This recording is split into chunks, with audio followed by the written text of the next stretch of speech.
Baik. Kak Syedah, boleh dengar suara tak Kak? Dengar Ustaz, clear. Boleh mula Kak? Boleh ya? Boleh Kak?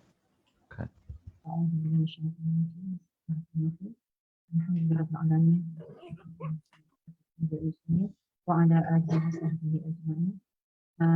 رب اشرح لي صدري ويسر لي أمري واحلل عقدة من لساني يفقهوا قولي. رب زدنا علما وارزقنا رحمة. اللهم بارك في الدين. Assalamualaikum warahmatullahi wabarakatuh. Sahabat-sahabat semua dan juga Ustaz. Alhamdulillah pagi ini kita masih diberi kesempatan ya Allah untuk berada di majlis ilmu di bawah naungan para malaikat dan rahmatnya. Alhamdulillah pagi ini sambungan pada ayat 34 seperti yang sesi yang lepas pada ayat 68 dan 69 itu berkenaan dengan perintah Allah itu air, dan juga pada ayat 71 72 perintah Allah api. Kedua-dua elemen penting sumber kehidupan kita di dunia dan juga di akhirat. So pagi ini Ustaz akan sambung pada ayat seterusnya. Ustaz kan? Kita sediakan Ustaz. Bismillahirrahmanirrahim. Alhamdulillahirabbil alamin. Wassalatu wassalamu ala asyrafil anbiya'i wal mursalin wa ala alihi wa sahbihi ajma'in. Asyhadu an la ilaha illallah wahdahu la syarika lah. Wa asyhadu anna Muhammadan abduhu wa rasuluhu. Allahumma salli wa sallim ala nabiyyina Muhammad wa ala alihi wa sahbihi wa man tabi'ahum bi ihsanin ila yaumiddin, amma ba'd.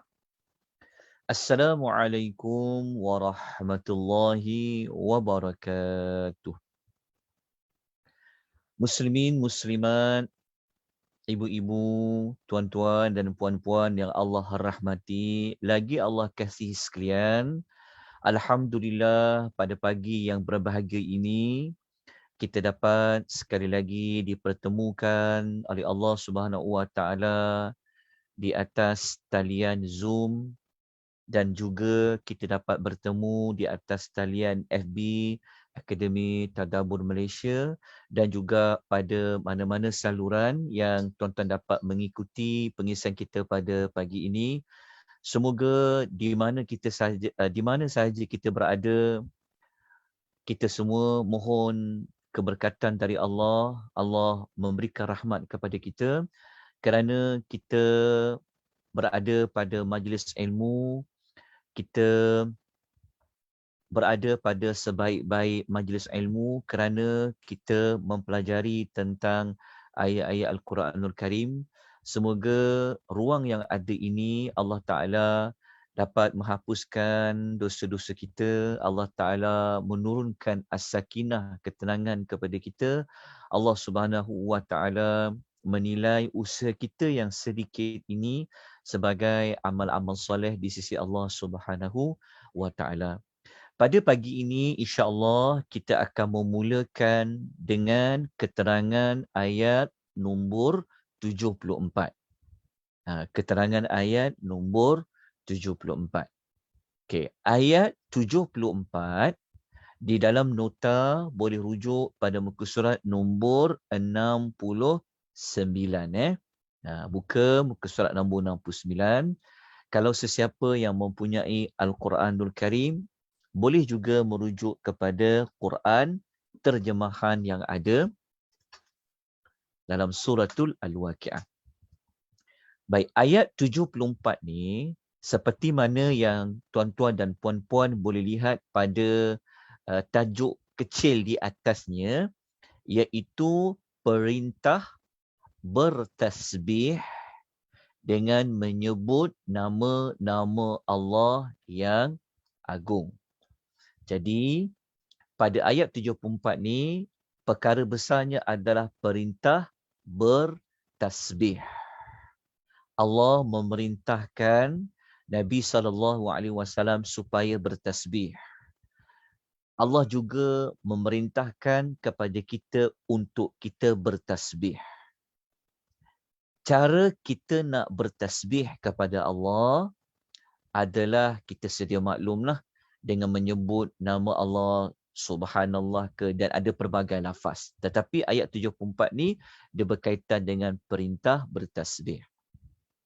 Apa itu tasbih? Dekat sini insya-Allah kita akan bincangkan. Jadi kita baca dulu ayat 74. A'udzubillahi minasyaitonirrajim. Fasabbih. Fasabbih bismi rabbikal azim. Oleh yang demikian, maknanya huruf fa di sini merujuk kepada justru itu ataupun oleh yang demikian. Maknanya sebelum datangnya perintah bertasbih ayat 74 ini, ada beberapa perkara yang telah diterangkan, yang perkara-perkara yang telah diterangkan itu ia berada pada ayat sebelum 74. Apabila kita kaitkan dengan tasbih, kita sedia maklum. Tasbih itu fungsinya adalah untuk menyucikan Allah. Mensucikan Allah daripada apa? Maka kalau kita sebut tasbih adalah ucapan pengakuan bahawasanya Allah Ta'ala ini tidak memiliki sebarang sifat kelemahan. Allah Subhanahu Wa Ta'ala tidak memiliki sebarang sifat kekurangan.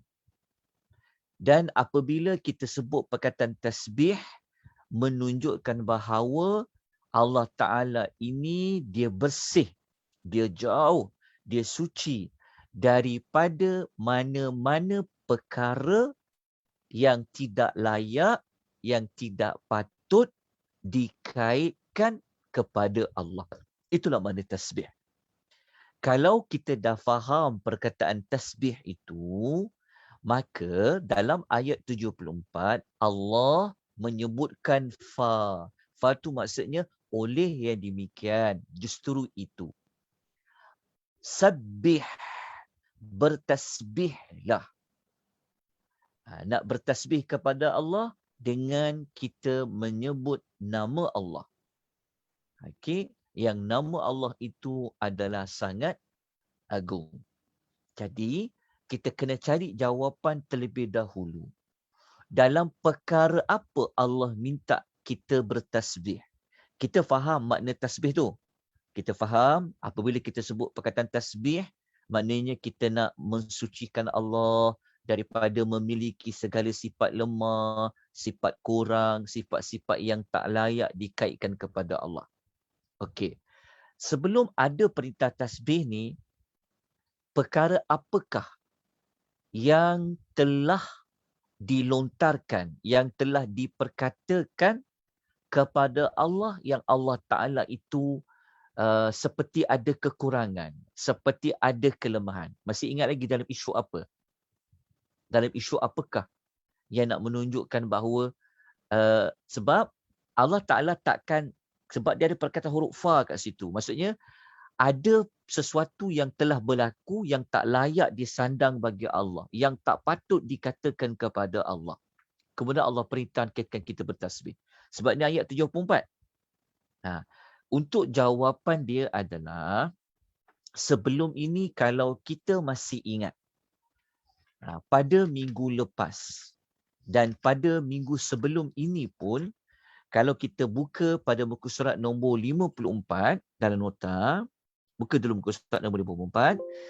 Okey, kalau kita masih ingat lagi, okey, pada ayat 57 sampai ayat 73 kan, Allah membuktikan tentang kekuasaannya, betul? Pada ayat 57 dengan ayat nombor 73, kita telah diberitahu oleh Allah yang Allah Ta'ala itu berkuasa Dan dengan Allah cipta manusia, Allah beri manusia itu hidup dengan ada sumber makanan. Allah lah yang mendatangkan air untuk sumber minuman. Allah jugalah menjadikan sumber api untuk kegunaan manusia.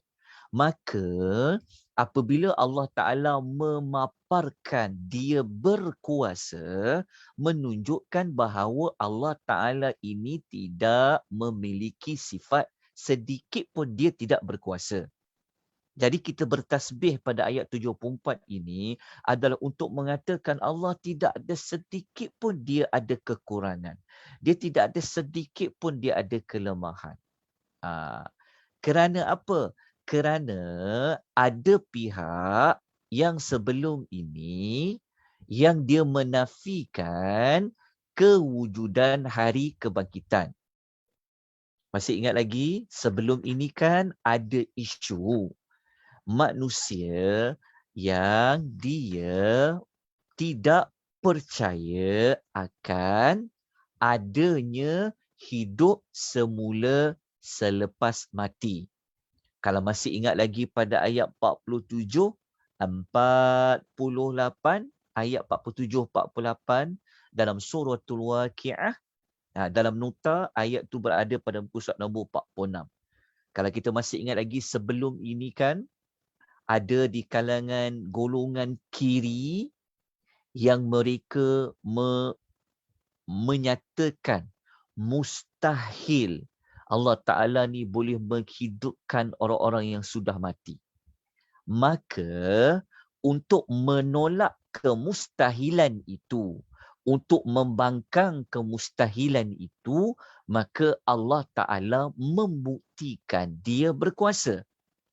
Jadi apabila Allah Ta'ala telah buktikan dia berkuasa, secara tidak langsung Allah Ta'ala ini dia maha suci. Maha suci dari apa? Maha suci daripada orang mengatakan Allah tidak berkuasa nak menghidupkan orang mati. Sedangkan Allah Ta'ala kata, tak, aku maha suci, kata Allah. Sebab itu Allah Ta'ala memerintahkan kita bertasbih pada ayat nombor 74 tadi. Jadi saya harap tuan-tuan dan puan jelas apa kaitan Allah perintah bertasbih pada ayat nombor pada ayat nombor 74 muka surat nombor 69 tadi. Jelas ya apa perkaitan dia, apa sebab dan musabab Allah mengatakan fasabbih. Jelas ya? Okey. Kita lihat apakah tafsiran yang telah dibuat oleh Al-Imam Ibn Kathir. Okay, untuk mengukuhkan lagi pemahaman kita. Okay, kita lihat apa ulasan Ibn Kathir. Al-Imam Ibn Kathir rahimahullah, dia mengkaitkan, okay, kenapa kena tasbih tadi? Ya Allah perintahkan ayat 74 tadi. Maka Ibn Kathir kata apa? Dengan kekuasaan Allah. Sebab tu perkataan tasbih dia ada kaitan dengan kekuasaan Allah. Sebab apa? Sebab makna tasbih saya dah sebut tadi berulang kali untuk menyucikan Allah daripada segala sifat kurang. Jadi kalau orang kata Allah takkanlah dah mati boleh hidup semula, maknanya mereka telah mengatakan Allah Ta'ala ni ada kekurangan. Betul? Orang akan mengatakan Allah Ta'ala ni tidak ada kemampuan. Tetapi Allah Ta'ala telah buktikan yang telah kita belajar sebelum inilah. Jadi Ibn Kathir kata apa? Dengan kekuasaan Allah. Okey. Okey. Dengan kekuasaan Allah, Allah telah menciptakan sesuatu. Dekat sini tolong gariskan perkataan. Allah menciptakan sesuatu yang pelbagai jenis dan dia berlawanan. Di sini. Ini kita dah belajar dah. Maksudnya Allah Ta'ala ni dengan kekuasaan yang dia ada, dia boleh cipta pelbagai perkara dan dia ada lawannya. Contoh, Allah berkuasa menciptakan manusia daripada tiada kepada ada. Maknanya manusia tu dia ada, dia hidup. Lawan kepada hidup tu apa? Mati. Allah berkuasa menghidupkan, Allah berkuasa mematikan. Allah berkuasa dari sudut nak menghidupkan, menumbuhkan tumbuh-tumbuhan. Allah juga berkuasa untuk mengatakan tumbuh-tumbuhan itu yang ditanam tidak boleh keluar hasil. Lawan dia. Allah Ta'ala juga boleh nak mendatangkan sumber air yang air asalnya boleh diminum, turun daripada langit, airnya tawar, Allah Ta'ala boleh tukar kepada air masin yang tak boleh nak diminum. Allah berkuasa. Allah boleh buat dua keadaan tu. Begitu juga Allah berkuasa untuk untuk menghidup, untuk memberi sumber api yang datangnya daripada pokok hijau yang mengandungi air. Allah boleh buat. Lawan dia tu. Maksudnya Ibnu Kathir ni dia nak cakap, apa kaitan dengan tasbih tadi tu? Maka daripada tasbih tadi, dia berkaitan dengan kekuasaan Allah. Menunjukkan Allah ni maha suci. Tak ada sikit ruang pun Allah Ta'ala ni dia ada kekurangan dan kelemahannya. Maka Ibnu Katsir dia terangkan lagi. Dia kata, air segar lagi tawar dan sejuk yang jika Allah Ta'ala nak buat, dia boleh tukar jadi masin, dia kata. Dan dia kata juga Allah Ta'ala telah jadikan api yang boleh membakar. Daripada api itu dia menjadikan kemaslahatan bagi hamba-hambanya. Dia jadikan, dia kata dia jadikan semua itu sebagai manfaat bagi manusia dalam kehidupan dunia. Samalah seperti yang telah pun saya ulas sebentar tadi. Sekurang-kurangnya kita tahu kenapa Allah Ta'ala memerintahkan kita bertasbih pada ayat nombor 74. Okey, mudah je nak faham pada ayat nombor 74. Jadi dari sudut nak tadabbur, maksudnya dari sudut nak ambil tindakan, selepas daripada ini, kita kena memperbanyakkanlah bertasbih dengan menyebut nama-nama Allah yang agung. Semua nama Allah Ta'ala ni dia agung. Sebab tu kalau kita nak bertasbih, kita menyebutlah nama Allah. Contohnya apa? Subhanallah. Ataupun Subhanallahi wa bihamdihi. Ataupun Subhanallahil azim. Ni tuan-tuan dah biasa dah. Dah pernah belajar tentang lafaz tasbih. Baik.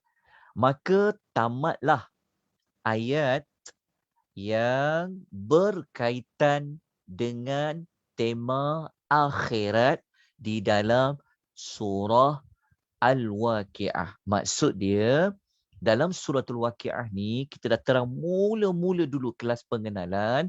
Surah Waqi'ah ini surah yang mengukuhkan tentang hari kiamat. Okey. Sampai ayat 74 ni dia dah macam dia dah macam buat kesimpulan tentang hari kiamat yang mereka tak percaya tadi boleh berlaku tu. Sekarang masuk ayat nombor 75. Bermula ayat 75 sampai nombor 80, dia dah masuk kepada tema yang lain. Dia dah fokus kepada topik yang lain. Okey. Topik yang kita masukkan di sini, okey, pertama saya minta tuan-tuan betulkan terlebih dahulu di dalam nota ni. Kalau ayat 75 dan 80 ini dipanggil, kalau kita panggil istilah ni, dia panggil kelompok-kelompok ayat. Kata kita panggil kumpulan-kumpulan ayat. Jadi ayat 75 sehingga ayat nombor 80 ni dia berkisarkan tentang tema-tema yang tertentu. Jadi ayat 75 dan 80 kalau tengok dekat nota tu dia tulis begini. Penegasan. Okey, kumpulan ayat 75 sampai 80 ni sebenarnya ada mengandungi apa? Penegasan. Okey, mengandungi penegasan.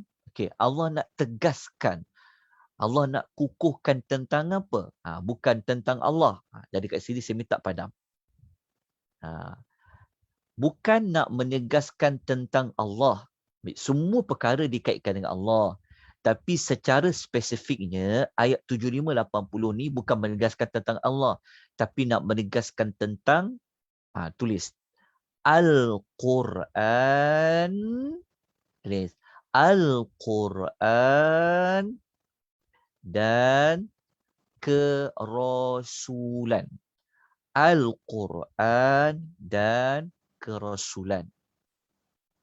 Kerasulan tu bermakna nak menegaskan tentang Nabi SAW ini dia benar-benar seorang Rasul. Itu maksud dia. Kenapa dikaitkan dengan Quran? Maknanya tidak ada manusia yang layak mendapat wahyu Al-Quran melainkan dia mesti seorang Rasul. Jelas? Jika kita percaya Al-Quran turunnya dari Allah, bermakna kita akan percaya Nabi Muhammad sallallahu alaihi wasallam adalah pesuruh Allah. Kenapa boleh kita kata begitu? Sebab Al-Quran dia tak akan diturunkan. Melainkan dia itu mesti Rasul. Baru dia boleh dapat wahyu.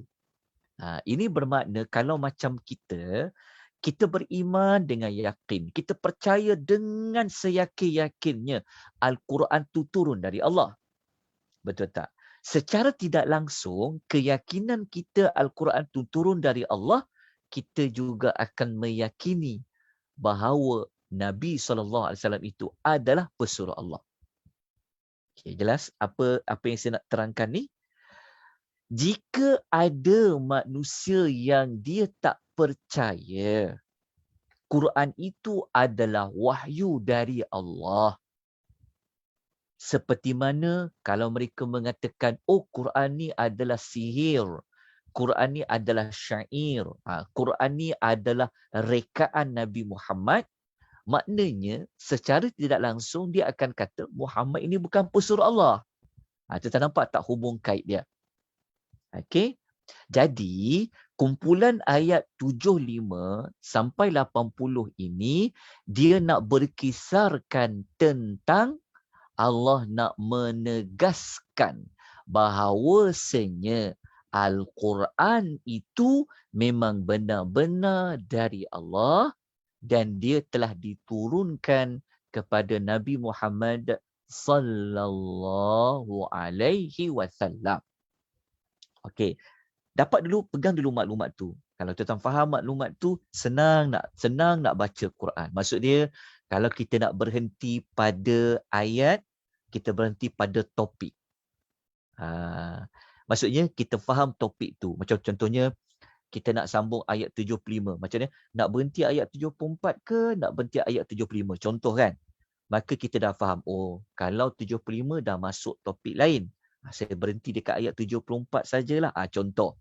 Sebenarnya nak berhenti dekat 75 pun boleh, tak salah pun. Tapi lebih cantik sangat adalah berhenti pada topik dia. Sebab tu saya suka letakkan pada setiap ayat dia punya topik dia. Walaupun kita tak belajar ayat lagi, tapi kita dah tahu topik besarnya tentang apa. Okey. Persoalan lain adalah mengapakah Allah Ta'ala tu sampai perlu nak menegaskan? Kalau Allah tak menegaskan, tak boleh ke? Kenapa perlu sampai Allah nak menegaskan? Kalau Allah dah menegaskan, maknanya tentulah ada manusia yang dia tak percaya. Dia ragu-ragu. Sebab tu perlu kepada penegasan.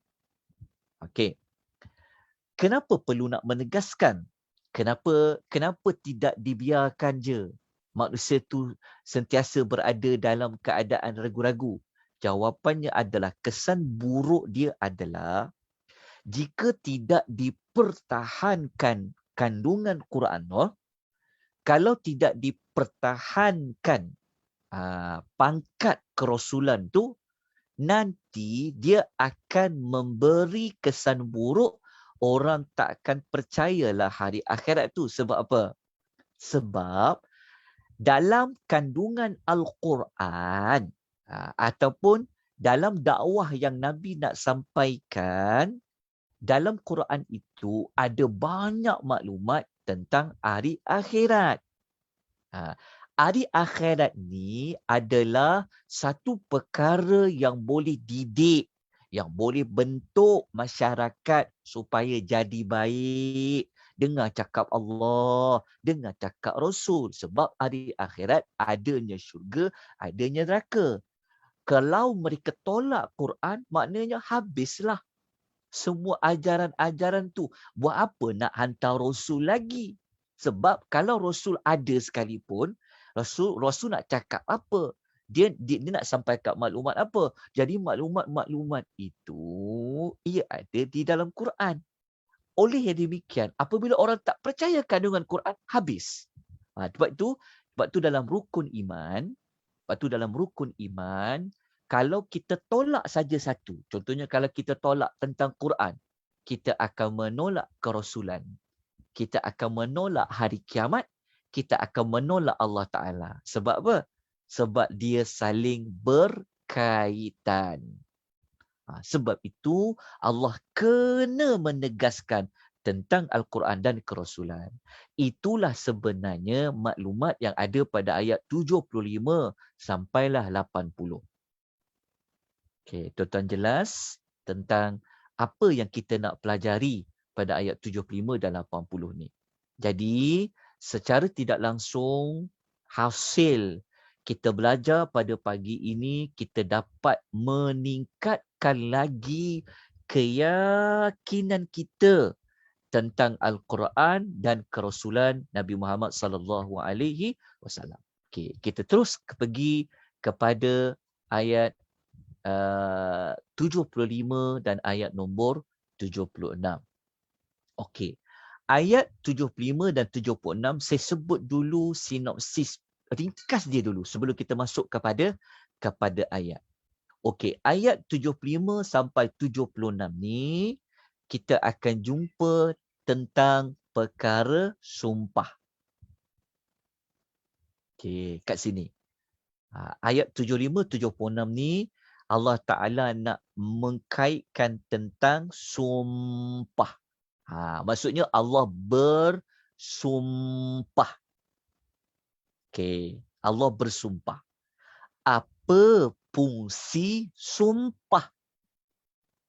Fungsi sumpah adalah untuk salah satunya nak buat penegasan. Terutama pada yang tidak percaya, yang tidak mengakui. Kalau orang mengakui pun boleh juga kita buat kaedah sumpah. Sebab nak bersumpah ni ada kala pada yang percaya, pada yang tak percaya juga. Sebab fungsinya untuk apa? Penegasan. Okay, faham dulu dia punya isi kandungan dulu sebelum kita pergi kepada ayat dia secara huraian lanjut. Okay, Allah bersumpah. Okay. Allah bersumpah menggunakan perkara apa? Maksudnya Allah bersumpah dengan apa? Okay, kita akan belajar. Lepas tu apabila kita sebut tentang sumpah, Allah nak bersumpah tentang perkara apa? Maksudnya Allah bersumpah.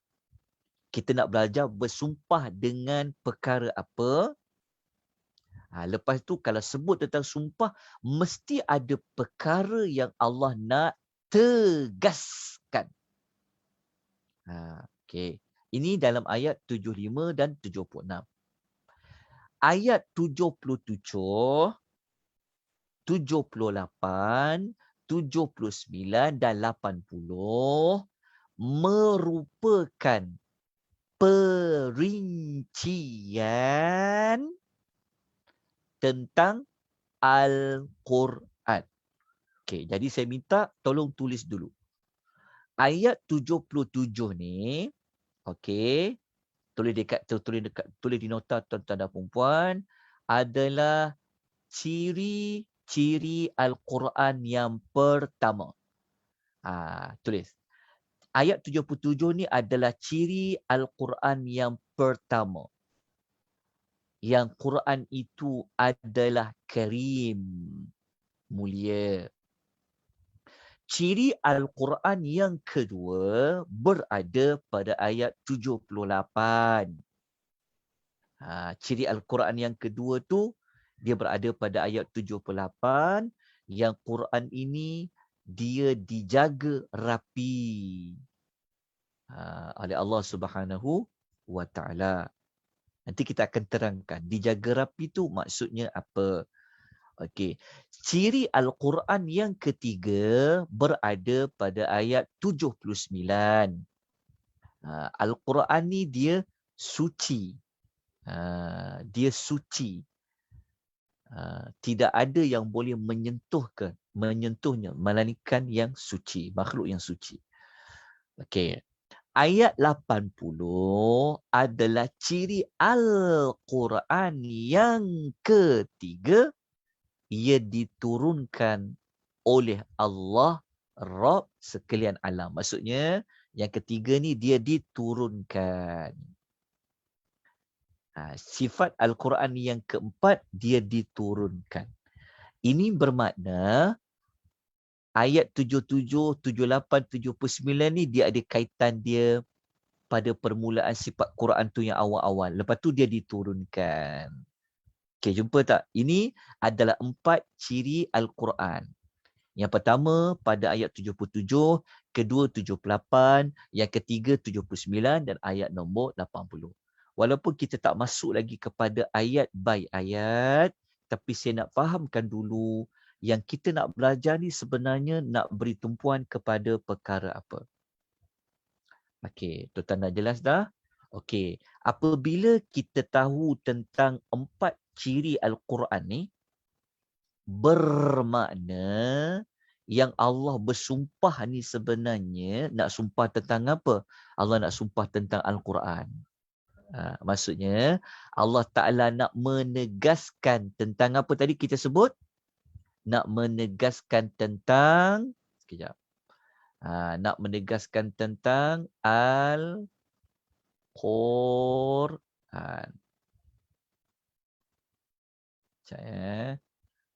Nak menegaskan tentang Al-Quran. Okey, jelas kita dah faham dah. Nak belajar apa pada pagi ni? Okey, dah jelas dah. Okey, kalau begitu kita teruskan kepada huraian ayatnya secara terperinci. Kita pergi ayat 75, 76. Okey. Ayat 75 Allah Ta'ala berfirman, A'udzu billahi minasyaitonir rajim. Fala uqsimu bimawaqi'in nujum. Okey. Fala uqsimu maknanya maka aku bersumpah. Maknanya Allah bersumpah. Maka aku bersumpah, kata Allah. Bersumpah tu pada perkataan uqsimu. Allah Ta'ala kata, maka aku bersumpah. Okay. Allah nak bersumpah menggunakan perkara apa? Allah bersumpah dengan menggunakan bimawaqi'in nujum. Dengan bukan nama lah. Maksudnya nama ni kita boleh padam. Kita boleh padam nama ni. Dengan tempat-tempat terbenamnya. Bimawaqi' dikaitkan dengan tempat terbenamnya. Dengan tempat terbenamnya bintang-bintang. Ini Allah bersumpah. Dengan apa? Dengan tempat terbenamnya bintang-bintang. Allah tidak bersumpah dengan tempat terbitnya. Bimawaqi' ni merujuk ke perkara yang utama dari sudut tempat bintang tu dia terbenam. Allah tak bersumpah dengan matahari, tapi Allah bersumpah dengan bintang-bintang. Nujum ni maksudnya bintang-bintang. Makna yang paling jelas sekali nujum adalah bintang-bintang. Dalam Quran ada satu surah dia panggil Suratun Najmi. Surah bintang. Kat sini Allah bersumpah dengan bintang-bintang. Dengan bintang-bintang tu dari sudut mana? Dari sudut tempat terbenamnya bintang-bintang tu. Okey, itu tak jelas. Siapa bersumpah pada ayat 75 ni? Allah yang bersumpah. Allah bersumpah dengan apa? Allah bersumpah dengan salah satu makhluknya dikaitkan dengan tempat terbenamnya bintang-bintang. Ini makna pentafsiran yang pertama. Bimawaqi'in nujum ni maknanya bintang-bintang yang kita sedia maklumlah. Okey. Kenapa Allah bersumpah dengan bintang-bintang? Jawapan nombor satu. Jawapan nombor satu. Kenapa Allah bersumpah dengan bintang-bintang? Okey, jawapan nombor satu. Kata para ulama, Allah Ta'ala boleh bersumpah atas apa yang dia kehendaki. Itu jawapan dia. Makna dia, kita nak jawab kenapa Allah bersumpah dengan bintang-bintang. Yang pertama, Allah Ta'ala berhak nak bersumpah dengan menggunakan mana-mana makhluk dia. Kita tak boleh persoalkan. Kenapa Allah bersumpah dengan bintang-bintang yang terbenam? Jawapannya pertama sekali, Allah berhak nak bersumpah dengan apa saja dia nak gunakan dalam sumpah. Dia nak bersumpah dengan buah tin, dia boleh. Nak bersumpah dengan buah zaitun, dia boleh. Nak bersumpah dengan waktu duha, dia boleh buat. Dia nak bersumpah dengan apa? Allah Ta'ala boleh bersumpah dengan apa sahaja yang dia kehendaki. Cuma kita sahaja manusia yang tidak boleh bersumpah selain daripada nama Allah. Kita tak boleh bersumpah demi bintang-bintang, tempat bintang-bintang yang terbenam. Tak boleh. Kita hanya boleh bersumpah dengan nama Allah saja. Wallahi, dengan nama Allah. Tetapi bagi Allah, dia berhak bersumpah dengan apa saja dia nak sumpah. Itu kita kena pegang dulu maklumat yang pertama. Yang kedua, jika Allah bersumpah dengan mana-mana makhluknya, tentu makhluk yang dipilih untuk digunakan dalam sumpah, dia mesti mempunyai keagungan, kepentingan, manfaat dan nilai yang besar bagi makhluk. Allah tak akan bersumpah dengan perkara yang cincai-cincai, dengan perkara yang tak ada kepentingan, tak ada. Sebab Allah Ta'ala dalam dia buat apa perkara pun pasti ada hikmahnya. Itu adalah Allah. Okey. Jadi kalau Allah bersumpah dengan bintang-bintang, dengan tempat bintang-bintang terbenam ni, maknanya mesti ada sesuatu dikaitkan. Sebab Allah Ta'ala dia tak akan bersumpah dengan benda yang sia-sia lah. Jadi kita sedia maklum. Apakah kepentingan bintang-bintang dalam kehidupan manusia? Dari konteks permulaan ayat ni turun sampai sekarang pun, kan, kita tahu apa fungsi bintang. Saya tak tanya, apa fungsi bintang? Siapa tahu apa fungsi bintang? Merujuk kepada dalil Al-Quran. Siapa tahu ada berapa fungsi bintang? Jam syaitan, masa. Okey, pertama, kejap. Okey, pertama apa? Tunjuk arah jalan. Okey, yang pertama adalah untuk memberi petunjuk dari sudut petunjuk, maknanya sebagai kompas lah macam tu. Wal alamat. Quran panggil wa alamat. Satu. Maksud dia, kalau orang dahulu mereka nak tahu nak bergerak ke mana, macam mana, kat mana nak pergi, Salah satu caranya adalah dengan merujuk kepada bintang. Dapatkan dulu maklumat tu untuk kita macam kita ada penghayatan nak baca ayat 75 ni. Jadi kita kena tahu dulu.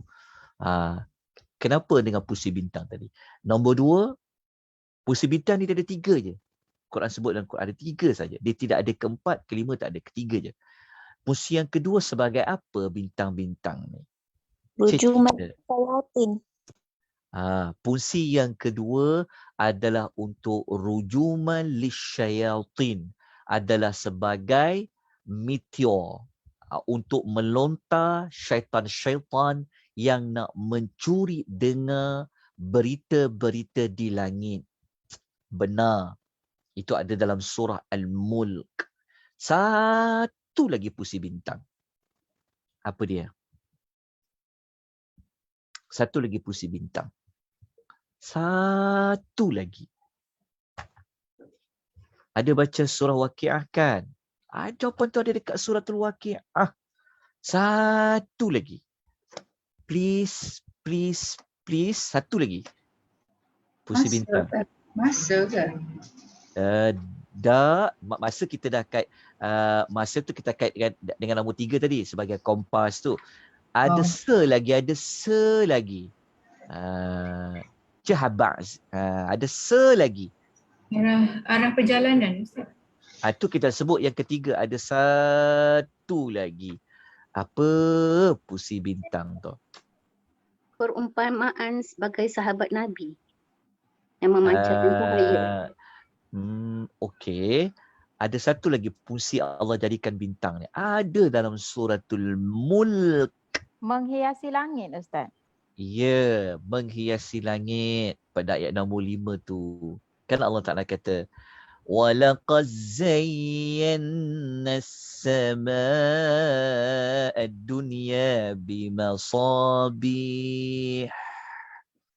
Tapi kat dalam tu, kita tak jumpa lah perkataan nujum. Tapi Allah Ta'ala menggunakan sifat kepada nujum itu adalah seperti lampu-lampu atau pelita-pelita. Jadi puisi bintang yang ketiga adalah sebagai penghias bagi langit. Cuba kita tengok langit yang ada bintang-bintang. Mungkin kita tak dapat rasa langit, kita tak dapatlah nak rasa penghayatan puisi bintang tu sebab kita dah biasa terang kan. Kita telah diterani dengan lampu-lampu neon di sekeliling kita. Cuba kita pergi tempat yang dia gelap waktu malam. Ada bintang-bintang cantik. Sebenarnya. Kan? Sebab kita dah ada lampu. Jadi kita tak nampaklah kefungsian bintang-bintang dari sudut menghiaskan langit ni. Sebab orang dulu kalau nak tengok, dia akan tengok langit. Jadi bagi nak tunjuk keindahan langit tu, Allah menggunakan bintang-bintang tadi. So ada 3 fungsi bintang yang utama. Dekat situ kita kena faham dulu. Sebab Allah bersumpah dengan bintang-bintang. Okey, apabila Allah bersumpah dengan tempat terbenamnya bintang. Bintang ni sebenarnya, dia tak hilang. Betul tak kan? Dia ada je. Cuma kita je yang tidak nampak bintang itu. Jadi Allah bersumpah tu, secara tidak langsung Allah Ta'ala nak menekankan kepada mereka. Kalau kau hargai sangat tentang bintang ni, untuk menghiaskan langit, engkau boleh jadikan dia sebagai panduan untuk kau berjalan, untuk kau bermusafir, kan sebagainya, maka pasti akan membawa kepada siapa yang ciptakan bintang tu ya? Siapa yang jaga bintang tu? Maka dia akan kembali kepada Allah Subhanahu wa Ta'ala. Jadi, hargailah bintang-bintang tu. Okey. Jelas kan? Faham dekat sini kenapa Allah tu dia berfirman tentang bintang-bintang tu. Dia nampak bintang tu terbenam. Allah Ta'ala tidak. Kan? Allah Ta'ala sentiasa ada. Okey, itu dekat dengan bintang lah. Kemudian ada pendapat yang kedua kata. Ini sebagai pendapat kedua. Pendapat pertama kata memang Allah bersumpah dengan memang bintang-bintang yang kita sedia maklum bintang di langit itulah. Dengan tempat terbenamnya bintang-bintang tu. Pendapat kedua kata bimawaqi'in nujum ni bukan maknanya bintang yang hakiki yang kita faham tu. Pendapat kedua kata, ni ada dekat perenggan kedua ni. Daripada perenggan kedua ni daripada Hakim bin Jubair menceritakan daripada Sa'id bin Jubair daripada Ibnu Abbas. Bimawaqi'in nujum ni maknanya bintang-bintang Al-Quran yang mana ia diturunkan. Maksudnya mereka nak mengkaitkan yang Allah bersumpah tadi bukanlah maksudnya adalah bintang yang real tu. Tetapi dari sudut penurunan Al-Quran. Sebab apa? Sebab Al-Quran ni Allah turunkan dia bentuk apa? Terpisah-terpisah. Maksudnya sikit, sikit, sikit kan? Selama berapa tahun? 23 tahun. Maknanya begini. Dalam perkataan An-Nujum kat sini, kan Nujum ni dia dikaitkan juga Quran ni dia turun secara sedikit-sedikit. Sebab perkataan Nujum ni dalam pengertian lain dikaitkan dengan penurunan Quran tu secara sedikit-sedikit. Wallahu ta'ala alam, ada dua pentafsiran di sini. Tetapi para ulama kata yang paling jelas kita boleh nampak dari sudut bintang-bintang tu lah. Yang bintang-bintang yang hakiki yang kita faham itu bintang tu. Okey. Kita dah faham Allah bersumpah dengan apa? Jelas ya. Pada Allah bersumpah tu sebenarnya dia juga nak membawa kepada makna di situ ada menunjukkan kewujudan Allah, kekuasaan Allah yang mengaturkan bintang-bintang tadi. So Allah bersumpah. Okey. Ayat 76. Okey. Allah Ta'ala nak mengukuhkan sumpahan yang dibuat pada ayat 75. Allah mengatakan wa innahu laqasamul law ta'lamu na'azim. Okey, ayat 76 ni tolong tulis dekat tepi dia kat mana-mana bahagian. Ayat 76 ni fungsinya sebagai apa? Ayat 76 ni fungsinya adalah untuk menguatkan sumpah pada ayat 75. Okey, tulis. Dekat ayat 76 ni fungsinya sebagai apa? Apa hubungan ayat 76 ni dengan ayat nombor 75 tadi? Hubungannya adalah untuk litakidil qasam. Maksudnya untuk mengukuhkan sumpah yang Allah Ta'ala telah buat pada ayat nombor 76. Jadi Allah mengatakan wa innahu, dan sebenarnya ataupun dan sesungguhnya. Okey, nya tu kembali kepada mana? Kembali kepada yang Allah bersumpah tadi tu. Dan sebenarnya ataupun sesungguhnya laqasamu, dan sesungguhnya benar-benar. Itu dia kat situ. Dan sesungguhnya benar-benar. Padam lah kot perkataan ni, dia agak kurang tepat. Kita tambah sikit perkataan dan sesungguhnya benar-benar. Sesungguhnya perkataan innahu dan sesungguhnya. Benar-benar dekat laqa, benar-benar. Dan sesungguhnya benar-benarlah. Qasamun, sumpah. Dan sesungguhnya benar-benarlah sumpah. Qasam ni apa? Qasam ni sumpah. Kita jumpa tadi ayat 7 perkataan qasam kan? Maksudnya uqsimu, aku bersumpah, kata Allah. Ayat 76 Allah Ta'ala nak menguatkan lagi sumpah 75 tu. Tuhan kata dan sesungguhnya benar-benar sumpah. Sumpah yang mana? sumpah yang ayat 75 tadi, sumpah tu bentuknya macam mana? Azim, yang besar, yang agung. Okey. Sumpah yang besar ataupun sumpah yang agung. Boleh digunakan. Maknanya, okey, kita fahamkan dulu ayat 76 ni. Maksudnya ayat 76 ni Allah nak mengatakan yang ni bahasa ulasan, bahasa saya nak bagi fahamkan. Maknanya ayat 76 ni Allah Taala nak bagi tahu pada kita yang aku bersumpah tadi tu dengan tempat terbenamnya bintang-bintang tu sesungguhnya ia benar-benar satu sumpah yang agung. Itu maksud dia. Jelas Jelas. Tuan-tuan kena menghayati dulu, tekan faham dulu ayat 76. Kerana nanti sebenarnya Allah nak pertahankan Quran tau. Okay, isu besar dia sebenarnya Allah nak pertahankan Quran ni. Allah nak mempertahankan nilai Quran ni dengan Allah Ta'ala bersumpah. Maksudnya nak meyakinkan seyakin-yakinnya Quran ni memang dari Allah, maka Allah memulakan terlebih dahulu dengan bersumpah. Cara Allah bersumpah tu, ya Allah, sangat-sangat macam kita tak pernah jumpa sumpah macam ni. Sebelum kita jumpa demi sekian kan. Ni Allah bersumpah ni dengan Allah nak menguatkan sumpah dia tadi tu dengan Allah mengatakan ayat 76 ni. Seperti yang saya sebut tadi dah. Maknanya ayat 76 ni Allah bagi tahu yang aku bersumpah tadi dekat ayat 75 tadi sebenar-benarnya sumpah itu adalah sangat besar kata Allah.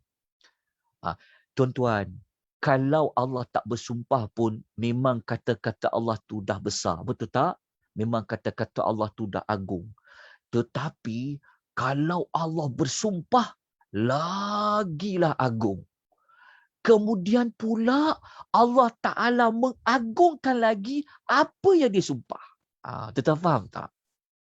Apa yang saya nak sampaikan ni? Apa yang Allah nak sampaikan sebenarnya? Sekadar saya mampu terang, saya terang macam itulah. Maknanya Allah bersumpah. Dah lah Allah bersumpah. Betul tak ayat 75 tadi? Lepas tu Allah Ta'ala Allah Ta'ala mengagungkan lagi apa yang disumpah. Maknanya sumpah tu memang sumpah yang kita kata sumpah yang memang sumpah yang agung lah. Tuan faham tak? Dah lah Allah bersumpah tu dah menunjukkan keagungan apa yang Allah Ta'ala nak kata. Lepas tu Allah mengagungkan apa yang disumpah. Lepas tu Allah Ta'ala kata, lau ta'lamun, kalaulah kamu mengetahui. Maksudnya Tuhan nak bagi tahu, kalau korang tahulah sebenar-benarnya, Allah Ta'ala kata, yang aku bersumpah tadi pada ayat 75 tu, yang aku bersumpah tadi, aku telah bersumpah tadi kata Allah, dia merupakan satu sumpah yang agung kata Allah. Itulah yang Allah nak terangkan pada ayat nombor 76. Faham ke? Fahimtum? Jelas? Fahimna. Alhamdulillah. Masya Allah. Jelas ya? Maknanya kalau kita dah faham kan, waktu kita baca 75, 76 ni, dia akan sentak kita tahu. Kalau kita faham ni, macam Allah ni kenapa bersumpah macam ni? Sebab selama ni kalau kita tak faham, mungkin kita sambil lewa je baca. Baca terus je lah. Kan? Fala uqsimu bimawaqi'in nujum wa innahu laqasamun law ta'lamuna azim. Kalau kita baca. Tapi kalau kita dah faham selepas ini, kita baca tu dia akan macam bagi kita macam hati kita ni tertanya-tanya. Kenapa sampai Allah bersumpah macam ni? Kan? Apa yang Allah Ta'ala nak cakap ni? Kenapa Allah sampai bersumpah ni? Kalau macam kita kalau kita bersumpah kan, sampai sumpah banyak kali kan. Sumpah. Maksudnya betul-betul dia bersumpah tu. Jadi nak kata Allah dia betul-betul bersumpah pada ayat 75-76 ni. Allah Ta'ala kalau dia tak bersumpah pun dia cakap benar dah. Tu kita kata sadaqallahul azim. Tetapi kalau sampai Allah bersumpah ni, kita macam kena berhenti, tengok, menghayati, merenung. Kenapa Allah sampai bersumpah macam ni? Lepas tu dia angkat pula, dia agung pula sumpah yang dia buat tadi tu. Lau ta'lamun, kalau kamu mengetahui. Alhamdulillah pada pagi ni Allah beri kita satu maklumat tambahan pada cara Allah bersumpah. Kan sangat-sangat agung. Okey jelas Faham tadi kan? Okey, sekarang kita tengok ulasan Ibnu Katsir. Ibnu Katsir dia ulas, dia kata sesungguhnya sumpah yang telah aku. Ni Ibnu Katsir ni dia nak terangkan macam saya nak terang tadilah sebenarnya. Dalam kita menerangkan, kita kena bawa watak kepada yang menerangkan. Jadi saya kena bawa watak seolah-olah seperti bahasa Allah menerangkan lah. Jadi Ibnu Katsir ni ketika dia nak terang, dia bawalah pada watak seperti mana Allah Ta'ala nak terangkan apa kepada kita. Tu yang Ibnu Katsir ni dia kata, dia guna perkataan aku tu. Aku tu bukanlah Ibnu Katsir. Tapi Ibnu Katsir tu kata, dia ulas ayat tadi, dia cakap seolah-olah Allah bagi tahu sesungguhnya sumpah yang telah aku ucapkan itu. Ucapkan tu, aku tu apa? Maknanya Allah lah. Merupakan sumpah yang besar jika kamu ketahui. Kenapa dia jadi besar? Ia besar kerana kebesaran yang mengucapkannya. Macam saya sebut tadi itulah. Kita faham tak? Dahlah Allah tu, kalau patut kata kalau Allah tak bersumpah, kita dah kena meyakini dah apa yang Allah bagi tahu. Tapi sampai kalau Allah bersumpah tu berat, bukan berat apa, maksudnya ada benda yang besar ni. Sampai kalau Allah bersumpah ni, maka kita kena cari benda yang besar tu. Apa yang Allah nak tegaskan ni? Apa yang Allah nak tegaskan ni? Sampai bersumpah dengan gaya macam tu sekali. Nak tahu apa yang Allah Ta'ala nak tegaskan. Ayat 77. Macam saya sebut tadi awal-awal lah. Sebenarnya, kalau kita patah balik kepada kotak tadi tu, sebenarnya Allah Ta'ala nak mengagungkan mana? Ni lah sebenarnya. Ni. Allah Ta'ala sebenarnya dia sampai bersumpah macam tu. Kenapa? Ni. Dia nak tekankan ni. Ni maklumat ni. Maknanya Quran yang kita duduk pegang, yang kita baca selama ni kan, memang maknanya kita lepas ni kita memang kita kuat lagi, bahkan bertambah-tambah. Kita dah beriman, tapi hari ni iman kita naik sampai skala yang tinggi. Maksudnya memang Quran yang ada di tangan kita ni memang ia benar-benar datang dari Allah. Dia ayat ni sebenarnya Allah Ta'ala nak, kalau kita iman kita tu 100%, ayat 757 ni Allah Ta'ala nak suruh naik sampai 200%. Macam tu sebenarnya. Sebab Allah bersumpah tu. Kan. Aku nak bersumpah ni, kata Allah, aku bersumpah, sumpah aku tu sangat agung, kata Allah, kalau kau orang tahu. Sebab aku, Allah ni dah memiliki kebesaran kan. Aku bersumpah lagi. Tentu menegakkan sumpah. Sebenarnya Allah Ta'ala nak tekankan pasal apa? Tentang wahyu Al-Quran. Tentang wahyu Al-Quran. Jadi kalau kita faham maklumat ni, tak sepatutnya kita ragu-ragu lagi tentang isi kandungan Quran. Maknanya segala hukum hakam yang ada dalam Quran itu perlu kita buat. Segala larangan dari Allah perlu ditinggalkan. Perkara-perkara sains yang ada dalam Quran, ia adalah benar. Cerita-cerita dalam Quran, dia adalah benar. Perkara-perkara berbentuk, semua benda yang Allah sebut dalam Quran, ianya adalah dari Allah. Allah yang cerita pada kita. Maknanya tidak ada satu huruf pun, tidak ada sebarang perkara yang ada dalam Quran, ia bukan datangnya dari Allah. Jadi lepas ni kita dah, kalau jumpa je satu maklumat ni, ini Allah Ta'ala cakap ni. Maksudnya kita lebih lagi kukuh. Kan? Tetapi yang banyak melemahkan pengukuhan kita, kan? Mana lagi kita, maksudnya kalau kita dah faham Quran dari Allah sampai Allah bersumpah macam tu, maknanya kita memang tak boleh pisahkan dengan Al-Quran lagi dalam hidup kita. Kalau kita nak dekatkan diri dengan Allah, Quran tu lah. Kata tak? Dekat, kita nak ingat Allah dengan Quran tu. Okey, kita dah faham dekat sini. Lepas tu kita tengok apa yang Allah nak tegaskan sebenar-benarnya sampai bersumpah dengan begitu dahsyat sekali. Allah Ta'ala nak mengatakan, Innahu laqur'an. Okey, Allah nak tegaskan apa? Innahu laqur'an. Dia kata bahawa sesungguhnya. Dahlah Allah bersumpah. Lepas tu Allah mengagungkan dia sumpah. Lepas tu dia gunakan lagi innahu. Innahu ni sesungguhnya kan. Maksudnya Allah Ta'ala guna penegasan yang lain lagi. Sumpah tu memang dah digunakan untuk penegasan. Tapi menggunakan pula perkataan sesungguhnya. Lagi-lagi kuatlah maklumat tu. Maklumat tentang apa? La Quran.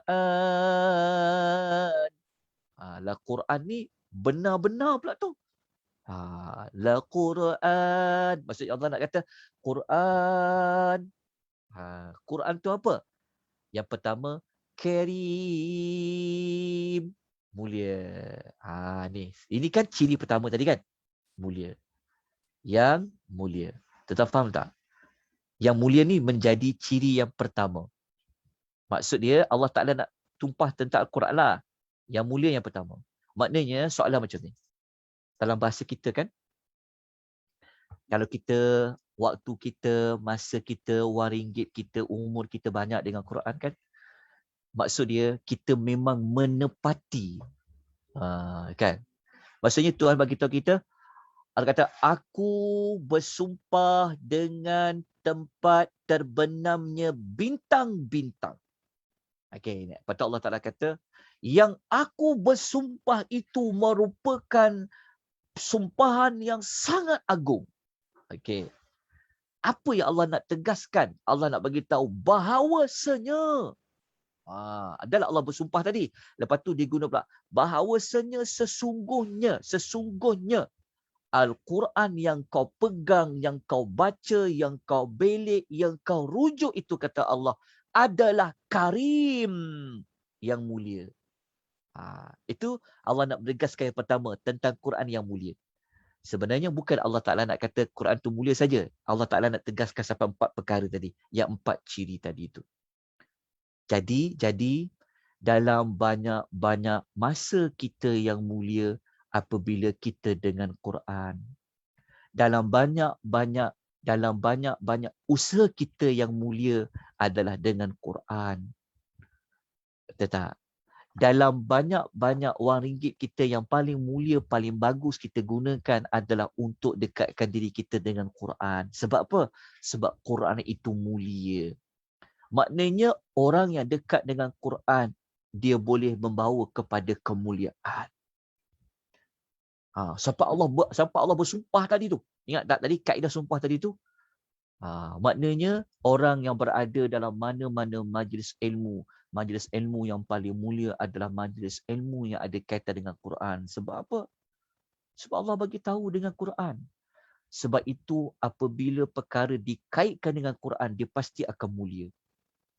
Malam yang diturunkan Al-Quran Ramadan, malam tu menjadi malam yang mulia. Malaikat yang membawa wahyu-wahyu, khususnya Al-Quran, malaikat tu merupakan malaikat yang sangat mulia. Malam yang diturunkan Al-Quran menjadi malam yang sangat mulia, malam yang terbaik. Rasul yang menerima wahyu Al-Quran merupakan Rasul yang paling mulia. Kita jelas tak tentang kemuliaan Al-Quran? Sebab tu nak menjadi mulia di sisi Allah. Nak menjadi insan yang mulia di sisi Allah. Ianya ada pada depan mata kita, ada pada tangan kita, ada di kiri dan kanan kita, iaitu Al-Quranul Karim. Sebab Allah sampai bersumpah tadi, kalau kita fahamlah, kan selama ni kita banyak habiskan masa kita dengan apa, umur kita, wang ringgit kita dan sebagainya. Kita tidak mencari kemuliaan yang sebenar-benarnya mulia itu. Ianya ada pada apa? Ianya ada pada Al-Quranul Karim. Okey, dapatlah penegasan yang pertama tentang Al-Quran ini, sebenarnya Allah nak tegaskan pasal Quran, betul. Sebenarnya Allah nak tegaskan pasal Quran tu datang dari dia lah. Kan? Tetapi Allah Ta'ala nak tegaskan dalam masa sama Quran tu apa? Karim, Karim, Karim. Adalah yang mulia. Ustaz, boleh tanya tak? Soalan. Boleh Kak. Maknanya apa pun aktiviti kita, Kat Syarah kata harus sikit lah. Kita terkesima sikit dengan ayat Al-Quran hari ni kan. Kita berdamping Al-Quran itu dah habis sepatutnya lebih kita utamakan Ustaz ya.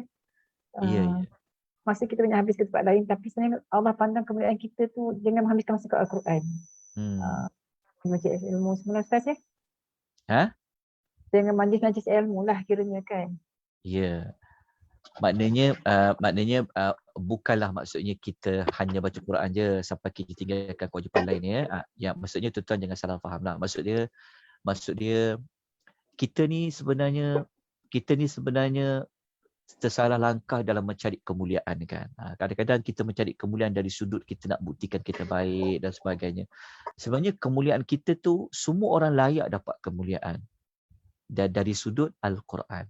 Sebab itu kalau kita baca dalam hadis Nabi, hadis yang biasa kita baca, Nabi kata dalam sabda Nabi SAW, khairukum man ta'allama al-Qur'ana wa 'allamahu.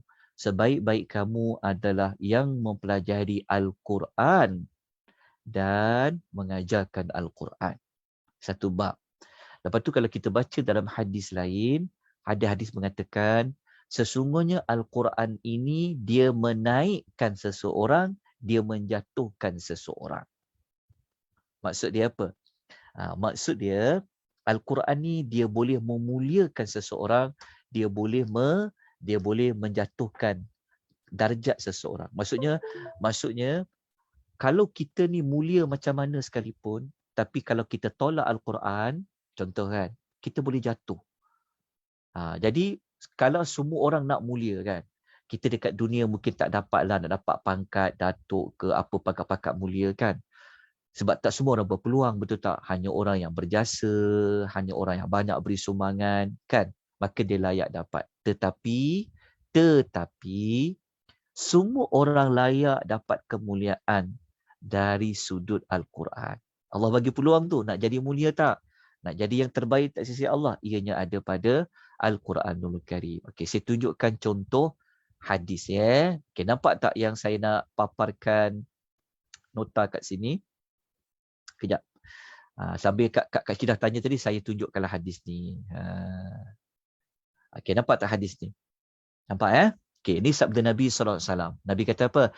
Inna Allah yarfa'u bihadzal kitabi aqwaman wa yadha'u bihi akhirin. Maksudnya, sesungguhnya Allah Ta'ala mengangkat darjat suatu kaum dengan Quran dan Allah merendahkan darjat suatu kaum lainnya dengan Al-Quran. Riwayat Muslim. Orang Arab, kan, mereka tak terkenal sebelum turunnya Quran, kan? Sebelum datangnya Nabi Muhammad SAW, orang Arab, bangsa yang tidak ada nama pun.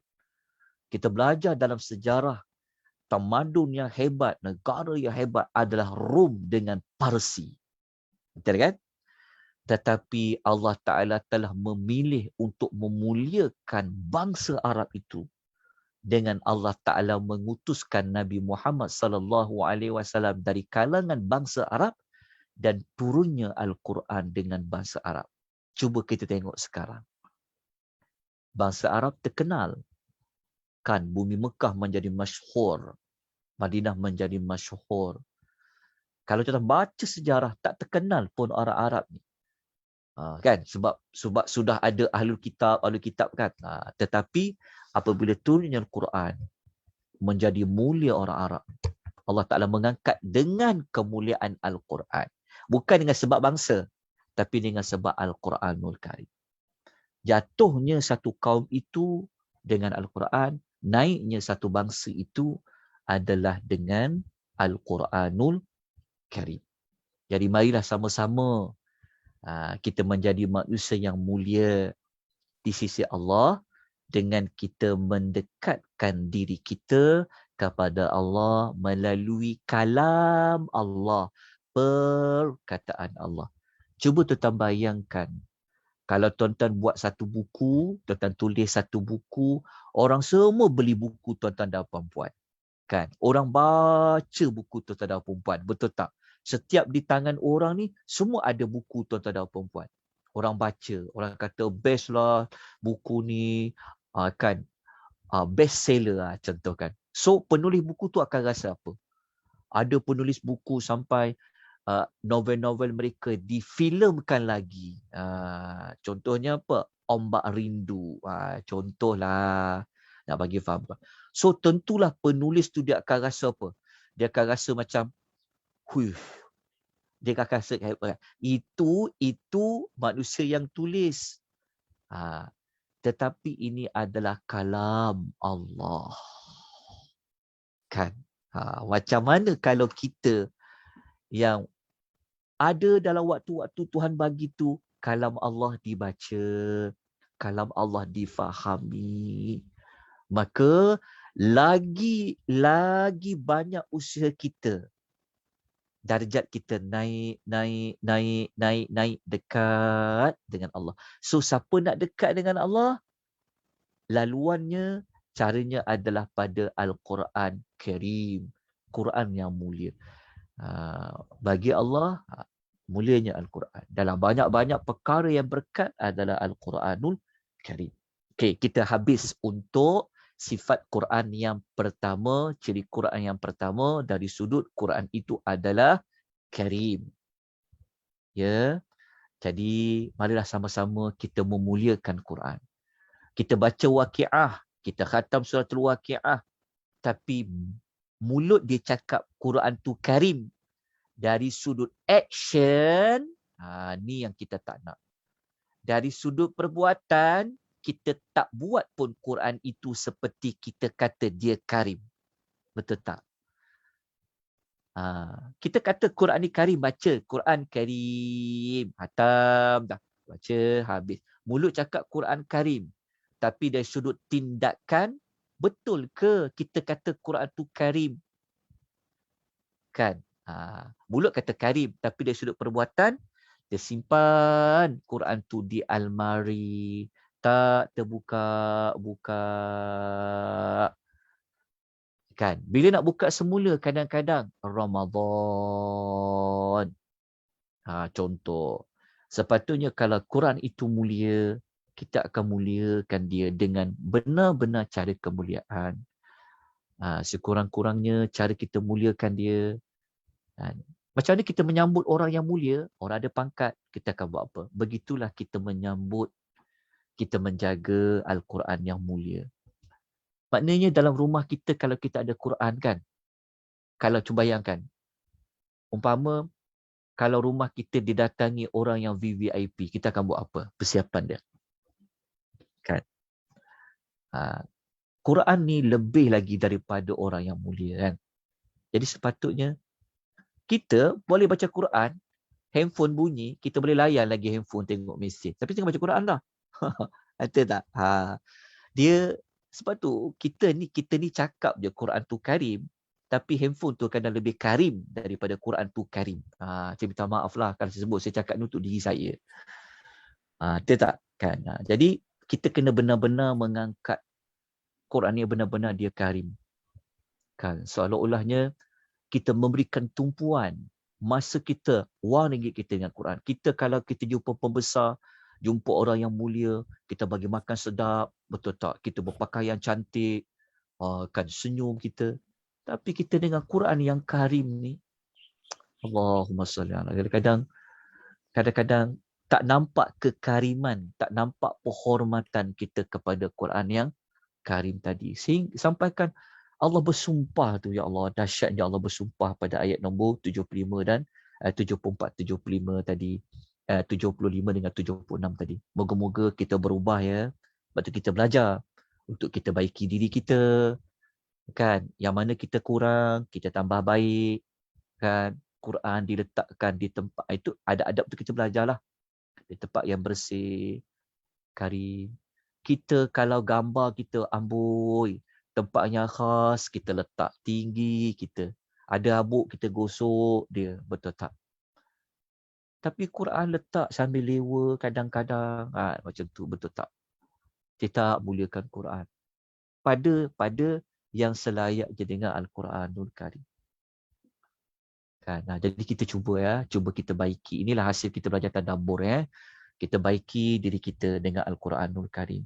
Dalam kubur, Quran itulah yang akan tolong kita. Quran itulah yang akan tolong kita. Di hari akhirat, Quran itulah bagi syafaat. Tetap. So kalau kita tak muliakan Quran tu, macam mana Quran tu nak muliakan kita dalam kubur nanti?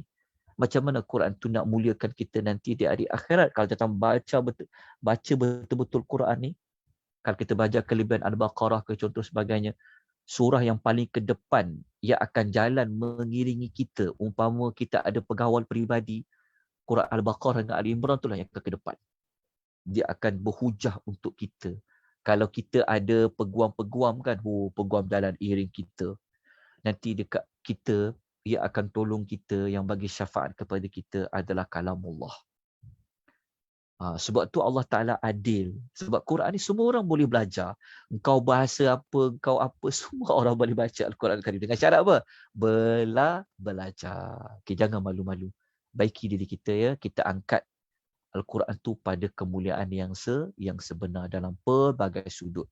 Pada masa kita, pada waringgit kita, pada adab kita letak Quran, pada cara kita fokus dengan Al-Quranul Karim. Okay. Kemudian kita pergi kepada ayat 77. Okay. Ayat 77 ni, ayat 78. Ayat 78, Allah Ta'ala nak menegaskan sifat ataupun ciri kedua Quran itu apa? Fi kitabim maknun. Quran tu apa? Dia tersimpan dalam kitab yang cukup terpelihara. Okey, kitabin maknun, para ulama tafsir mengatakan, yang dikatakan kitabin maknun, para ulama tafsir kata ia kitab cukup terpelihara ni mengatakan ia di lauh mahfuz. Quran ni tuan-tuan dan puan ya, ayat yang tuan-tuan baca yang tuan-tuan baca sampai ke hari ni tu, dia sebiji, dia serupa dengan apa yang berada di lauh mahfuz. Kita kena faham tu. Quran yang ada ni tidak ada seorang pun yang boleh ubah dia. Tidak ada. Tidak ada mana-mana maklumat yang Allah akan jamin sampai bila-bila tidak akan ada tokok tambah perubahan. Ianya adalah Quran. Kalau lain, orang boleh buat hadis palsu. Orang boleh buat hadis dia tu hadis palsu. Betul. Tapi Al-Quran tidak ada siapa pun yang boleh mengubah ayat-ayat Quran itu. Jelas ya? Sampai sekarang Al-Quran tu boleh dihafal. Cuba kita cari, ada tak orang yang pernah menghafal Bible penuh, Injil penuh? Seperti mana ramainya orang boleh menghafal ayat Al-Quranul Karim. Sebab tu Quran ni dia terpelihara dari dua sudut. Dalam bentuk tulisan dia terpelihara, dari sudut hafalan pun dia terpelihara. Bahkan mula-mula sebelum Quran ni turun pun, dia sudah terpelihara di lauh mahfuz. Fi kitabin maknun tu dikaitkan juga dengan lauh mahfuz. Okay. Kemudian kita sambung lagi. Kita faham ya maksud cukup terpelihara ni? Cukup terpelihara ni maknanya Quran tu maksud dia, salah satu maksud dia adalah lauh mahfuz tadi. Maksudnya syaitan-syaitan ke siapa ke tidak boleh ubah apa yang ayat Quran tu yang ada di lauh mahfuz. Hatta malaikat pun dia tak boleh ubah ayat Quran tu. Jadi apa yang kita dapat pada hari ni, dia adalah sama seperti apa yang ada di lauh mahfuz yang dulu. Okey, jelas. Dapat ya? Okey. Kalau kita nak cari ayat lain lah. Kalau kita nak guna ayat lain yang nak mengukuhkan lagi Quran ni dia terpelihara, tuan-tuan boleh guna surah Al-Hijr. Surah Al-Hijr ayat nombor 9. Surah Al-Hijr. Surah Al-Hijr ni kan surah nombor 15 kan? Surah Al-Hijr. Kalau kita buka surah Al-Hijr, surah nombor 15, cari ayat nombor 9, ayat nombor 9, muka surat 262. Muka surat 262, kita akan jumpa ayat lain yang mengatakan inna nahnu nazzalna dzikr wa inna lahu lahafizun. Allah bagi tahu sesungguhnya kamilah yang telah menurunkan Al-Quran, digunakan nama Az-Zikr, wa inna lahu lahafizun, dan sesungguhnya kami benar-benar sentiasa memelihara Al-Quranul Karim. Okey, jelas Al-Quran ini. Okey, sekarang apa yang kita baca pada hari ini sama macam yang Nabi baca. Apa yang Nabi baca sama yang Allah Ta'ala bawa turun melalui Jibril alaihi salam. Sebab tu Nabi selalu semak pada setiap Ramadan. Datang Jibril, Nabi baca. Jadi kita, apa yang ada di tangan kita ni, Quran, tak kisahlah Quran itu edisi mana sekalipun. Letaklah nama Haramain ke Quran apa sekalipun, mana-mana penerbit pun, dia adalah sama dengan apa yang telah Allah turunkan. Sebab itu, kita bersyukur kepada Allah kerana negara kita merupakan negara yang sangat mengambil berat tentang naskah Al-Quran sehingga ditubuhkan ahli jawatan kuasa penyemak Al-Quranul Karim yang dibuat oleh kementerian dalam negeri. Tapi Allah Ta'ala memang akan jaga ayat-ayat Al-Quranul Karim. Baik, kita lihat kepada ayat nombor 70. Cuma saya minta dekat sini tolong baiki huraian tu bukan huraian 77, tapi huraian nombor 78. Dalam tu saya tersilap Dan nota tu tafsir dan huraian ayat 77, tapi sebenarnya 78. Tolong baiki. Okey, kita terus kepada ayat 79, kita cuba habiskan sehingga ayat nombor 80. Okey. Okey, kita pergi ayat nombor 79. Ayat 79 adalah ciri yang ketiga bagi Quran, la yamassuhu illal mutahharun. Okey, Allah memberitahu kepada kita la, la dekat sini dia panggil la penafian. La penafian. Kita kata yang tidak kan? Kita sebut tidak. Tidak dekat sini bermakna penafian. Lebih tepat dia adalah la penafian. Maknanya Allah Ta'ala nak membuat penafian tentang apa? Tentang Al-Quran ni, dia tidak disentuh. Quran ini dia tidak pernah disentuh. Dia tidak pernah disentuh, melainkan yang dapat menyentuhnya adalah makhluk Allah yang disucikan. Al-mutahharun, makhluk-makhluk Allah yang suci. Okey, jadi dekat sini Allah nak menafikan tentang kebersihan, kesucian Quran tu, yang mana Allah membagi tahu tak pernah sentuh dia, melainkan ia adalah makhluk-makhluk Allah yang suci. Okey, apa makna yang disucikan di sini? Apa makna yang tidak disentuh tu? Yang tidak kan la yamassuhu. Tu kalau kita terjemah perkata, maknanya tidak sentiasanya disentuh. Apa makna dekat sini lah yang masuhu tadi? Ikut Ibnu Katsir kata, ayat 79 ni sebenarnya apa? Ibnu Katsir kata, Ibnu Abbas radhiyallahu anhuma. Ibnu Katsir rahimahullah, beliau mengkutkan kata-kata Ibnu Abbas radhiyallahu anhuma.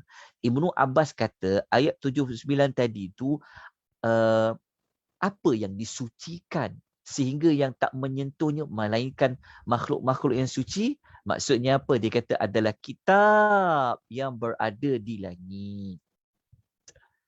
Kitab yang berada di langit tu maknanya apa? Al-Quran. Kan Al-Quran tu diturunkan. Maknanya kalau turun, mesti dia pernah berada di atas. Betul tak? Dia pernah berada di atas mana? Ayat tadi kan kita dah sebut. Dia berada di fi kitabin maknun. Dia berada di lauh mahfuz. Okay. So, ketika mana dia berada di langit? Iaitu Al-Quran. Yang Quran itu dia tidak pernah disentuh melainkan makhluk-makhluk yang suci. Okey, apa makna makhluk-makhluk yang suci itu? Ibnu Abbas kata ia merujuk kepada para malaikat. Itu jawapan dia.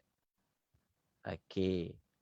Ini pendapat yang kebanyakan para ulama menyebutkan ayat 79 ni bukan berkaitan menyentuh Quran yang kat tangan kita tu.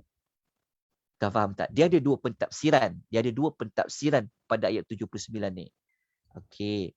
Pentafsiran yang kuat, okey, yang lebih kuat, kebanyakan para ulama menyebut bahawasanya ayat 79 tu adalah Quran yang berada di langit.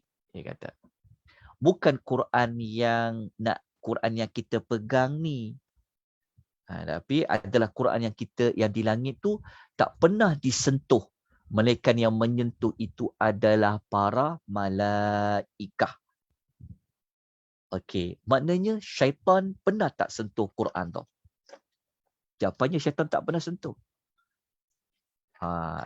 Okey, ayat ni kita tak jumpalah yang kata syaitan tu menyentuh. Tapi Allah membuat penafian, maknanya tak pernah ada yang menyentuh Quran itu melainkan malaikat. Maknanya kalau ada jin pun tak pernah sentuh.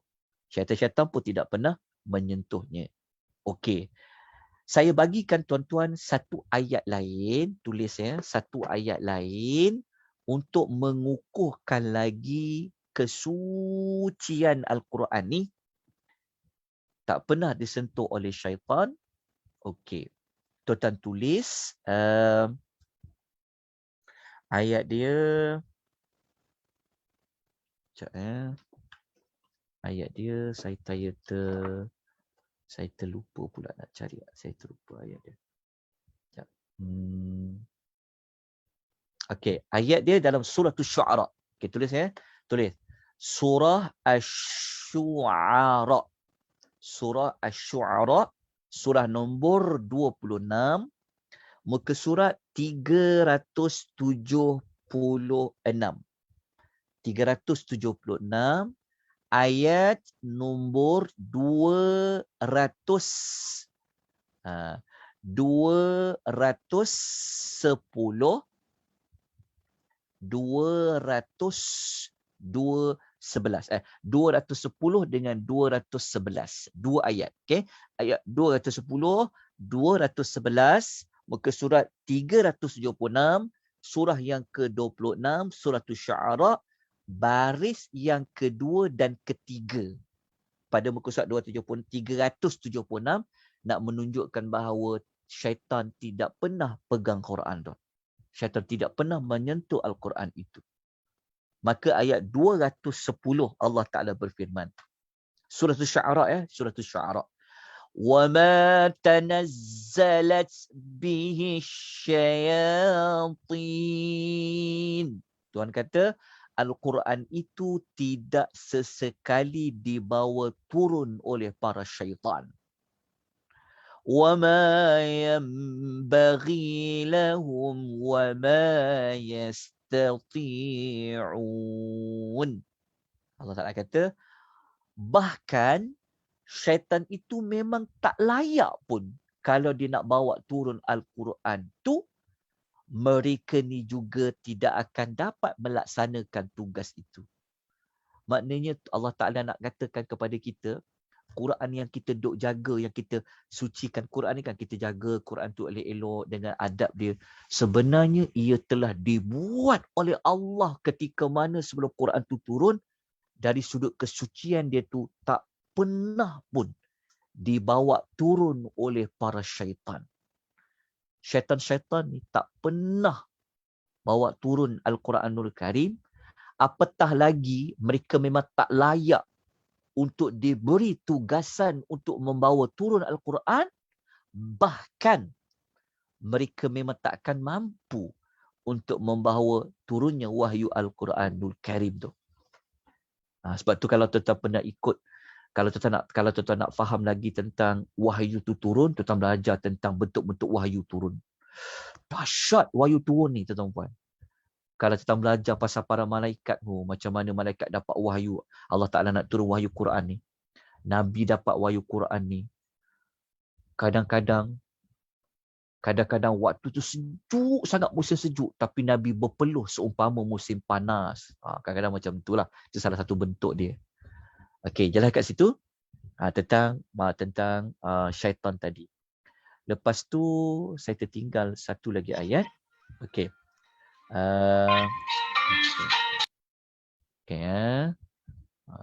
Saya okey. Satu lagi ayat. Okey. Bahkan tuan-tuan dan puan-puan ya. Saya minta tolong tulis satu lagi ayat boleh? Ayat 212. Saya tertinggal ayat 212. Ayat nombor 212. Ayat 210, 211, 212.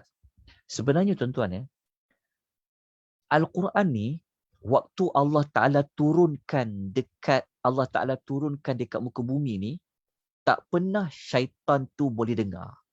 Tak faham tak? Maksud dia, daripada Lauh Mahfuz, Allah Ta'ala turunkan sekaligus maksudnya Allah Ta'ala turunkan sekaligus letak di langit dunia, kata Ibn Abbas. Waktu Al-Quran kan turunkan sikit-sikit pada Nabi yang Jibril bawa turun tu, sebenarnya syaitan tak pernah dengar ayat Quran tu.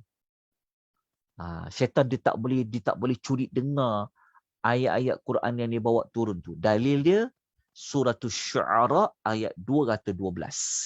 Allah Ta'ala mengatakan bahawasanya innahum anis sam'i lama'zulun. Allah bagi tahu sesungguhnya mereka dihalang sama sekali daripada mendengar wahyu Al-Quran. Maknanya mulianya Quran ni yang sampai dekat tangan kita ni, hanya malaikat-malaikat di langit sahaja yang boleh menyentuhnya. Kan malaikat kan dari cahaya. Kan? Lepas tu nak dibawa turun ni pula dibawa turun oleh malaikat Jibril. Tak pernah dibawa oleh syaitan. Nak jaga kesucian tu. Bahkan tugas nak bawa turun Quran ni, wahyu Quran ni tak layak pun disandang oleh syaitan. Bahkan tidak ada sedikit ayat pun syaitan itu boleh mendengarnya. Seperti mana mereka boleh mendengar berita-berita langit yang lain. Kalau benda-benda lain, syaitan dia boleh mendengar. Tapi kalau mereka nak curi dengar berita-berita di langit ni, yang nak dibawa turun ke bumi, nak dijalankan takdir-takdir ni, Allah Ta'ala menyediakan bintang-bintang untuk merejam mereka. Okay, jelas ya? Nak menunjukkan kesuciannya Al-Quranul Karim. Kita belajar tentang Al-Quran juga pada pagi ini. Okay. Kemudian, kita terus dengan ayat nombor 80. Okay, sebelum kita tamatkan. Okay, ayat nombor 80 ni, Allah Ta'ala menyebut ciri Al-Quran yang keempat. Allah mengatakan, tanzilum mir rabbil alamin. Ayat Quran itu diturunkan daripada Allah, Rabb sekalian alam. Rabb sekalian alam. Al-Quran ni diturunkan daripada Allah, Rabb sekalian alam. Maknanya apa? Kata Ibnu Katsir, ini adalah Al-Quran yang diturunkan daripada Allah yang merupakan Rabb sekalian alam. Bukanlah Al-Quran ini sama seperti yang mereka cakap. Mereka kata Quran ni adalah sihir, mereka kata Quran ni adalah dukun, mereka kata Quran ni adalah syair. Tetapi yang sebenar-benarnya ia adalah kebenaran yang tak ada sebarang keraguan sama sekali. Yang mana ia datangnya dari Allah Subhanahu Wa Taala. Sebab kalau dia datang dari Allah, semuanya benar-benar berlaku. Itu yang dikata Sadaqallahul Azim. Benarlah kata-kata Allah. Okey, ada 4 ciri Al-Quran yang Allah Ta'ala nak tegaskan sehingga Allah Ta'ala bersumpah, dan sumpah yang Allah buat itu merupakan sumpah yang sangat agung. Kalau ada orang ragu-ragu lagi kata Quran ni dari Allah, dia boleh jatuh kafir.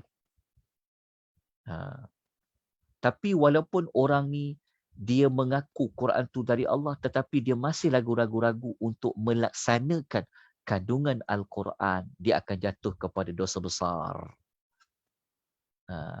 Kok anda kata riba tak boleh?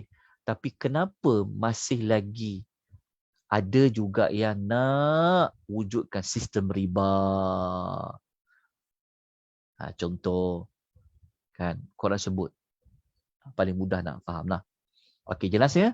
Habislah untuk ayat nombor 80. Maknanya kita telah selesai menceritakan kumpulan ayat yang ayat 75 sampai 80 cerita tentang 4 ciri Al-Quran yang Allah tegaskan sehinggakan Allah bersumpah, dan sumpah itu sangat agung. Secara tidak langsung Allah nak menegaskan bahawa yang menerima wahyu Quran itu ia adalah benar-benar Rasul dari Allah Subhanahu Wa Ta'ala. Okay, so ayat nombor 80 ni, keseluruhan ayat ni juga sebenarnya mengangkat kemuliaan Nabi sallallahu alaihi wasallam. Sebab apa perlu diangkatnya Nabi sallallahu alaihi wasallam? Sebab tulis kat situ sebab dia. Okey, kalau tuan-tuan masih ingat lagi, okey, muka surat 45 sekejap ya. Kalau tuan-tuan masih ingat lagi 3 perkara ni. Ingat tak ciri-ciri golongan kiri tu? Kalau kita pergi dekat muka surat nombor 45, kalau kita masih ingat, kan golongan kiri ni dia ada 3 perkara dia buat. Ingat tak? Kan mereka selalu hidup ada kisah. Mereka hidup buat tak tahu je. Sedangkan kan Rasulullah tu sampaikan. Kan Rasulullah tu kata ada benda kena buat ni, tak boleh menipu ni, tak boleh sekian-sekian. Tapi ada orang dia buat tak kisah. Itulah ayat nombor 45. Kita dah sebut dah kuliah yang lalu. Ayat 45 ni dia ada kaitan tentang mengingkari Rasulullah sallallahu alaihi wasallam. Dia tak risau dah pantang larang dia. Okey. Ayat 46 dia dikaitkan dengan kesyirikan, dikaitkan dengan Allah. Okey. Ayat nombor 47 48 pasal hari kiamat. Ayat 47 48 ni kita dah sebut dah sebelum ni. Allah Ta'ala dah ni. Ayat kita baca tadi tu secara tak langsung dia cover kat sini jugalah maklumat ni. Sebab apa mereka tak pedulikan kata-kata Nabi Muhammad? Sebab apa? Kan mereka tuduh Nabi ni sihir ni, engkau ni kan. Engkau ni. Jadi secara tak langsung tadi ayat tadi telah mengangkat darjat kemuliaan Nabi sallallahu alaihi wasallam memang betul-betul dari Allah Subhanahu Wa Ta'ala. Okey, habislah maklumat kita pada pagi ini. Ada sebarang pertanyaan yang boleh saya jawab? Tengok sekejap ya. Saya tengok mana ada soalan tak.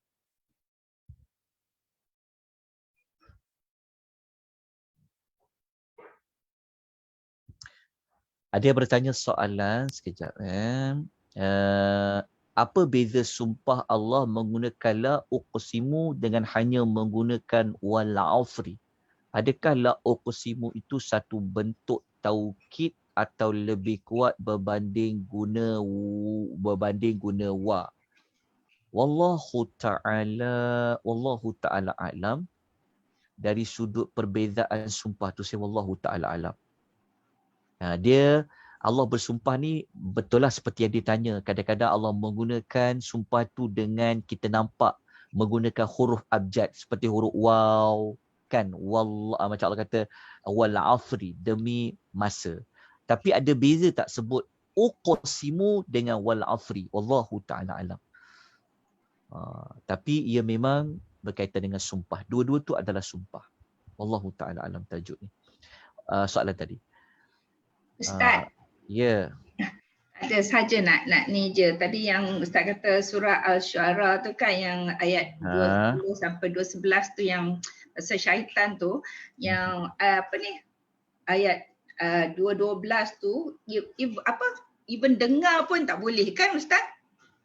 Kan ayat 12 tu dia kata sesungguhnya untuk mendengarkannya pun mereka dijauhkan. Ya. So, mereka memang tak pernah dengar. Itulah. Mereka tak boleh nak curi-curi dengar pun. Ketika mana dia diturunkan. Ya. Itulah ayatnya. Betul ke soalan tu? Ya, saja nak ni je tu dia punya dahsyat, dia punya ni tak bagi syaitan ni kan. Ya. Punya sucinya. Ya. Okey. Lagi? Ada soalan lain secara verbal sebelum saya baca yang ni?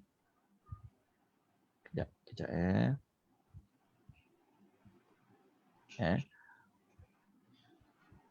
Okey. Ada yang bertanya tentang apakah hukum sekiranya seorang itu bersumpah atas nama Allah dan memegang Al-Quran, kemudian dia ingkar tentang sumpah tu. Okey. Ya, tentang sumpah ni.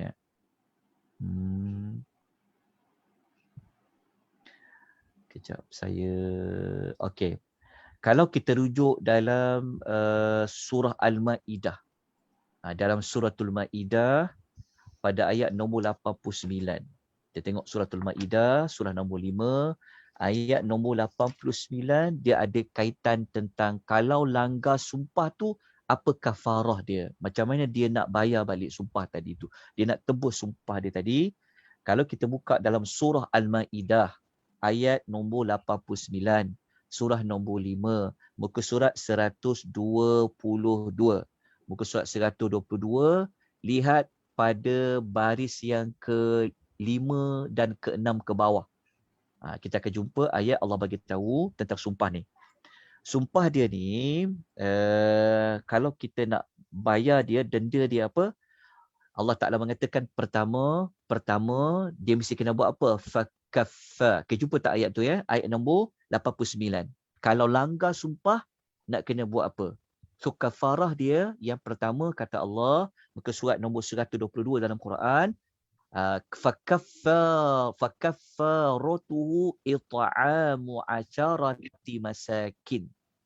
Okey, iaitu pertama memberi makan 10 orang miskin yang biasa kita makan. Memberi makan ikut jenis kepada apa yang kita makanlah. Okey. Lepas tu atau Allah Ta'ala kata atau kiswatuhum, memberikan pakaian kepada mereka.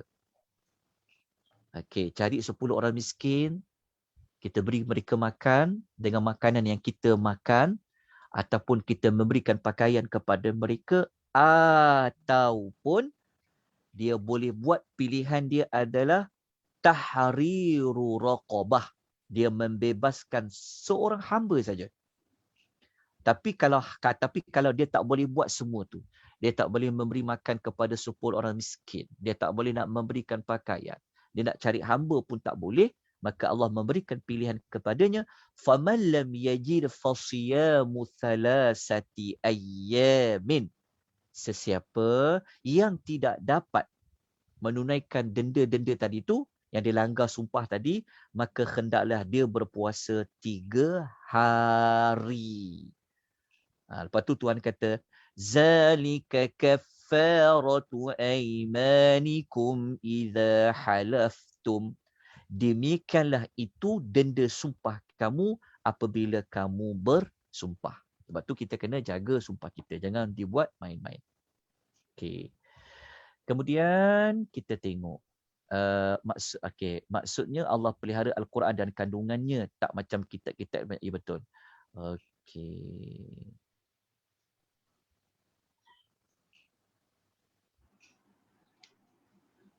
Okey, ayat 75 kata, demi tempat-tempat dan masa-masa turun bagi Al-Quran tidak menyebut tentang bintang. Okey.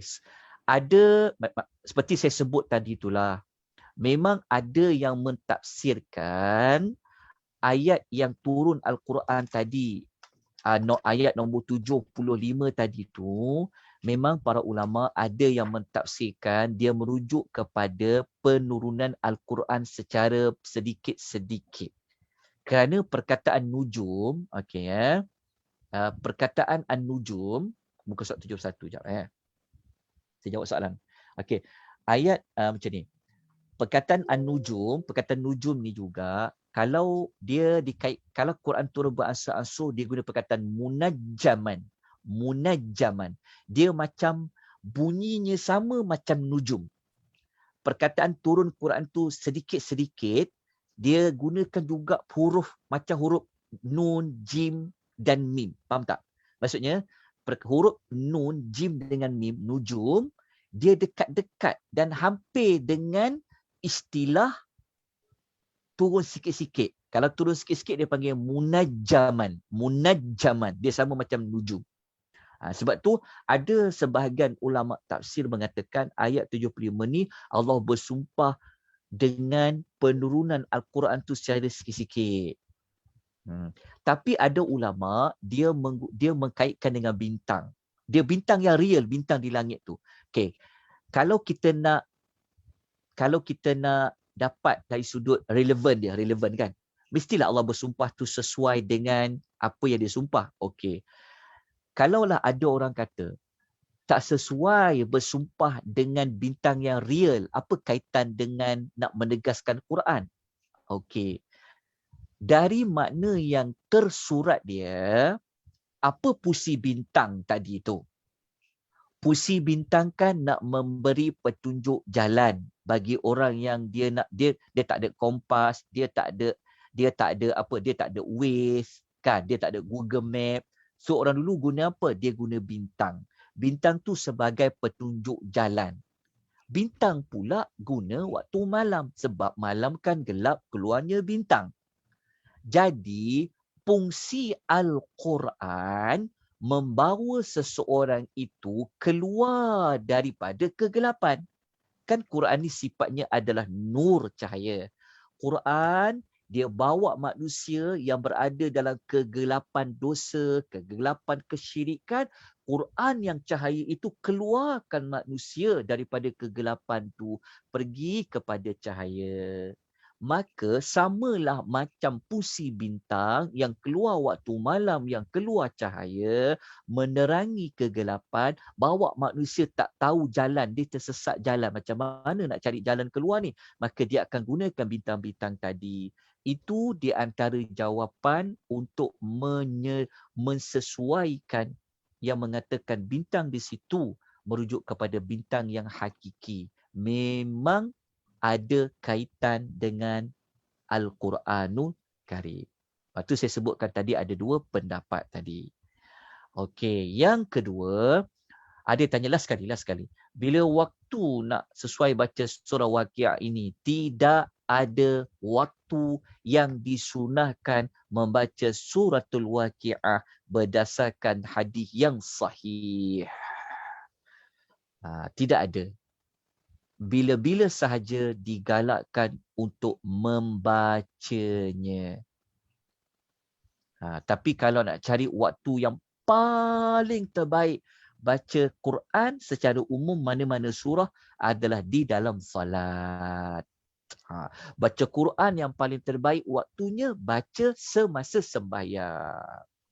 Jawapan dia macam tu. Wallahu ta'ala a'lam. Okey, ada pertanyaan lain? Tak ada ya? Okey, saya berhenti di sini. Minggu hadapan, Kak Syida dapat tak saya hantar maklum tu? Boleh baca lagi. Okey. Baca lagi. Okey, minggu hadapan kita akan bermula 1 Muharram, tahun baru. Minggu depan hari Selasa kita dah masuk tahun baru ya. Tahun baru bagi bulan Hijrah. 10 hari bulan minggu depan, 1 Muharram. Kita nak mulakan kelas lewat sikit. Saya nak mulakan kelas pukul 10.30. Boleh tak? Kita mulakan pukul 10.30 sebab bermula minggu depan saya kena mengendalikan satu kelas baru. Maksudnya pukul 9 dan 10 saya kena uruskan satu kelas lain. Bukan saya menyampaikan, saya sebagai admin untuk menguruskan satu kelas pada jam 9 dan 10 setiap hari Selasa. Jadi kalau kelas kita mula pukul 10, saya kendalikan kelas tu dia habis pukul 10. Jadi saya minta sama ada kita lanjutkan sikit lah, kita mula lewat sikit untuk kelas surah Al-Waqi'ah ni. Selama ni saya tak ada kelas apa-apa pagi. Jadi boleh buat pukul 10. Tapi disebabkan bermula minggu depan, saya kena menguruskan satu kelas pukul 9 dan pukul 10. Jadi untuk memberi waktu untuk saya nak buka Zoom dan sebagainya, jadi saya minta supaya dilewatkan sedikit, setengah jam, untuk kita mulakan kelas pukul 10.30. Boleh ke? Boleh. Boleh Kak? Boleh. Okey. Itu makluman daripada pihak saya lah, bermula pada minggu hadapan insya-Allah. Okey, lepas tu surah berikutnya nanti saya bincang dengan Kak Syida lah. Sebab surah kita ni mungkin dalam beberapa siri akan habis insya-Allah. Kita akan khatamkan surah Al-Waqi'ah. Terima kasih banyak-banyak kepada kumpulan penganjur kita Ahsanu Amala. Semoga Allah memberikan kepada kalian semua dengan ganjaran kebaikan. Kepada juga tuan-tuan dan puan-puan, jazakumullahu khairan katsira. Maka saya serahkan majlis ni kepada Kak Syida. Silakan Kak. Alhamdulillah, sesi pagi ni tengah hari dah ya, sebelum tengah hari, berkaitan dengan ciri-ciri Al-Quran pada ayat 77 hingga ke 80 tadi kan. Jadinya alhamdulillah dapat satu benda yang baru pagi tengah hari ni.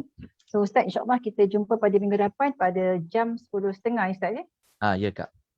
Dengan mungkin sesi terakhir pun agaknya, nanti kita bincang kemudian insya-Allah. So Ustaz, jazakallah khairan katsira atas ilmu sampaikan pagi ni Ustaz. Okey Kak. Wabillahi taufiq hidayah. Wassalamualaikum warahmatullahi wabarakatuh. Waalaikumsalam warahmatullahi wabarakatuh.